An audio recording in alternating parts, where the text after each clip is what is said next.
प्रभाग क्रमांक 2 फुलेनगर आणि नागपूर चाळच्या शिवसेनेच्या अधिकृत उमेदवार डॉक्टर रिंकू शैलेंद्र मोरे माझ्यासोबत आहेत। ताई, तुम्हाला शिवसेनेकडून अधिकृत उमेदवारी मिळालेली आहे, काय बोलाल त्याबद्दल? प्रथम मला शिवसेनेचे सगळे मान्यवर जे आहेत ज्यांनी माझ्यावर विश्वास टाकून मला एवढं मोठं तिकीट दिले, ते पण माझं पहिलंच निवडणूक आहे आणि त्याच्यामध्ये मला शिवसेना धनुष्यबाणाचं तिकीट भेटलं आहे। मी खरंच स्वतःला खूप भाग्यवान समजते, कारण की मला जे समाजसेवेचं जे रूज माझ्यामध्ये पेरलेलं आहे लहानपणापासून, त्याला एक काहीतरी चांगली चालना भेटलेली आहे या माध्यमातून। आणि मला त्यासाठी विशेष करून शिंदे साहेबांचं, डॉक्टर नीलमताई गोरे यांचं विशेष धन्यवाद करायचा आहे की त्यांनी माझ्यावर एवढी मोठी जबाबदारी टाकलेली आहे आणि मी नक्कीच या संधीचं सोनं करणार आहे, हे त्याच्यामध्ये काही वादच नाही। आत्ता तुम्ही विषय बोललात समाजकार्य, काय समाजकार्य झाले तुमच्या हातून? येस, मी ॲक्च्युली गेल्या 4-5 वर्षापासून मी समाजकार्यामध्ये आहे। मी स्वतः मोफत आरोग्य शिबिर दरवर्षी ठेवते आणि मी खूप चाळींमध्ये स्लम एरियाजमध्ये स्वतः गेलेली आहे, तिथल्या लोकांना मी स्वतः ट्रीट केलेलं आहे।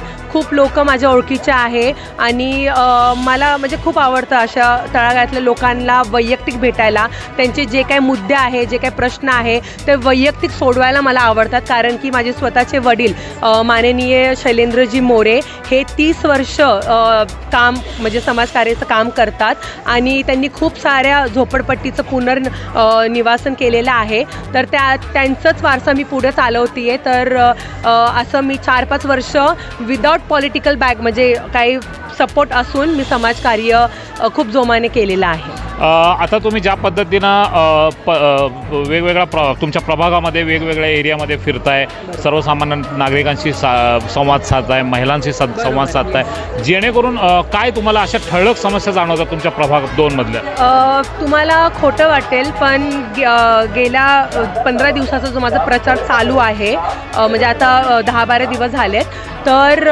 मी वैयक्तिक सगळ्यांकडे जातीये, सगळ्यांचे घरं बघतीये मी आणि मला खरंच दुःख वाटतं हे बघताना की कितीतरी घरं पडलेले आहेत, म्हणजे कलरचे जे पपड्या वगैरे आहेत जे आपण बोलतो ते पडलेले आहेत, पत्र्यांचे जे घरं आहेत त्याच्यातून वायर निघालेले आहेत आणि ते खरंच खूप डेंजरस गोष्ट आहे लहान मुलांसाठी, महिलांसाठी, तिथं राहणाऱ्या पुरुषांसाठी, कारण की शॉक सर्किटचा त्यांना खूप जास्त भीती आहे।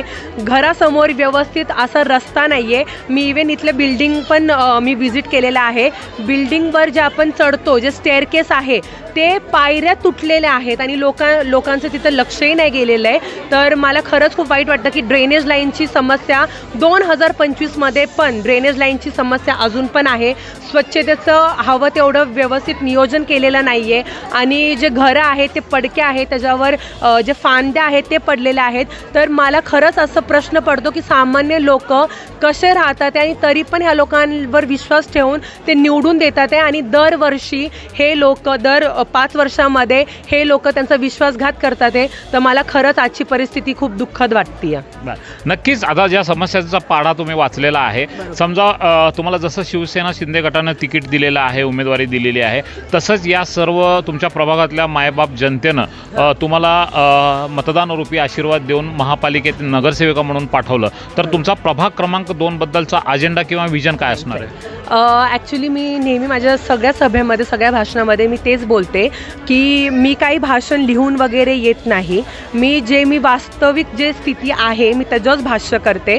तर मला असं गांभीर्याने जाणवतं आहे की आपल्या प्रभागामध्ये हवी तेवढी डेव्हलपमेंट केलेली नाही आहे। माझं लहानपण नागपूर चाळमध्ये गेले, जे प्रभाग क्रमांक 2मध्ये येतं, आणि नागपूर चाळ जसं 15 वर्षाआधी होतं, मला खरं सांगताना दुःख होतं की 15 वर्षानंतर पण नागपूरचा तशाच्या तसंच आहे। इथले स्ट्रीट लाईट बदलले गेले नाही आहे, बिल्डिंगला हवं तेवढा व्यवस्थित रंग दिलेला नाही आहे, लोकांची घरं वाढवलेली नाही आहे, त्यांचं प्रॉपर जे रिडेव्हलपमेंट आपण म्हणतो त्याच्यावर कोणीच व्यवस्थित भाष्य करत नाही आहे। तर जर मला खरंच ह्यांनी विश्वास टाकून जर मला निवडून आणलं, तर मी वयाने खूप लहान आहे पण मी अनुभवाने खरंच खूप मोठी आहे, कारण की मी ह्या लोकांसोबत राहिली आहे, वाढली आहे आणि ह्यांचे जे समस्या आहेत जे ते मी स्वतः अनुभव केलेले आहेत। तर खरंच इथला जो ड्रेनेज लाईनचा मुद्दा आहे, स्वच्छतेचा मुद्दा आहे, रिडेव्हलपमेंटचा जो मुद्दा आहे त्याच्यावर मी खरंच वैयक्तिक रित्या नजर टाकेल आणि वैयक्तिकरित्या ह्यांची जी समस्या आहेत, जसं की ज्येष्ठ नागरिकांना, म्हणजे मी खूप ज्येष्ठ नागरिकांना भेटले आणि ते बोलले की तुम्ही लाडकी बहीण योजना सुरू केलेली आहे, पण ज्येष्ठ नागरिकांसाठी काय आहे तुमचं. तर मी हा प्रस्ताव माझ्या माध्यमातून मोठ्या जे आमचे अधिकारी आहेत त्यांच्यासमोर ठेवणार आहे की ज्येष्ठ नागरिकांसाठी एक अशी समिती तुम्ही नेमा, त्यांच्यामध्ये अजून पण हुरूप आहे काम करण्याचा, त्यांना अडगळीची जागा म्हणून बघितलं नाही पाहिजे, त्यांच्यासाठी एक समिती नेमा जिथे ते छोटं मोठं काहीतरी लघु उद्योग करतील आणि 2 पैसे ते स्वतःच्या हक्काचे कमवतील. जसं आपण सगळ्या महिलांसाठी पाठबळ दिलेलं आहे लाडकी बहीण योजनेने, तसंच ज्येष्ठ नागरिकांसाठी पण अशी एक समिती नेमून एक योजना मी राबवणार आहे. हे माझं 5 वर्षाचं पुढचं नियोजन आहे आणि मी हे अंमलात आणणार म्हणजे आणणार. हे संपूर्ण जे काही तुम्ही आता विजन सांगितलंय, अजेंडा सांगितलाय, ते पूर्ण करण्यासाठी मतदान करणं सुद्धा तेवढंच गरजेचं आहे. तर मतदान राजांना, मतदार भगिनींना तुम्ही काय आव्हान कराल?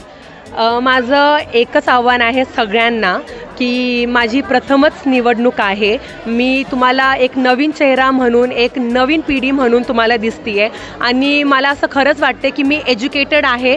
तर एक एज्युकेटेड पर्सन जोपर्यंत पॉलिटिक्समध्ये येत नाही तोपर्यंत ह्या समाजामध्ये हवा तेवढा चांगला बदल घडूच शकत नाही. तुम्ही इतक्या वर्ष जे आधीचे लोक आहेत त्यांच्यावर तुम्ही विश्वास टाकला आणि तुम्हालाच माहिती आहे की त्यांनी तुमच्या विश्वासाला किती मोठा तडा दिलेला आहे. तर एक संधी ह्या नवीन पिढीला, ह्या नवीन चेहऱ्याला द्यावी आणि मी तुम्हाला शपथ देते, वचन देते, माय भवानीची शपथ आहे माझी की मी 5 वर्ष एकदम प्रामाणिकपणे काम करेल आणि ह्या प्रभागाचा खूप मोठा विकास करेल. तर नक्की 15 जानेवारीला प्रभाग क्रमांक 2 अ गटातून अनुक्रमांक 4 डॉक्टर रिंकू शैलेंद्र मोरे धनुष्यबाणासमोर नक्की मला वोट करा. आपण हा रिपोर्ट पूर्ण पाहिल्याबद्दल शतशः धन्यवाद.